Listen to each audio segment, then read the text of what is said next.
Hello, everybody. For those of you who use YouTube Studio, you may probably not be aware of this, but if you can't seem to trim a video, it's probably because of this. Let me show you. Okay, so let me try to trim this video. So I just want to cut this up to here. I forgot to trim it in the other video editor, but it says the element must be visible for at least 5 seconds. So you cannot save it.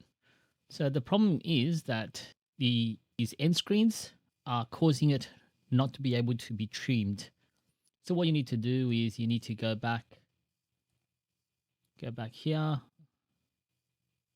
So you've got to go click on edit here for the end and just remove those end screens. Come out and add them later on. And then once that's done, save that. Once that's done, click on trim and cut. Now you should be able to trim the video up to here. Save that.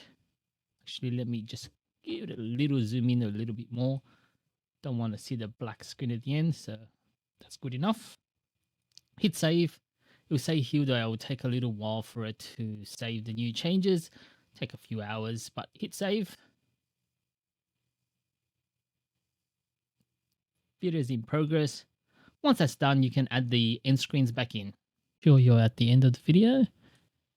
Then go up here, select end screens. Now apply a template, and I'm just going to choose the one I normally pick. And there you go. It's added at the end. All you need to do is just save it. I hope this video helped. If you did, please give it a like, subscribe to the channel.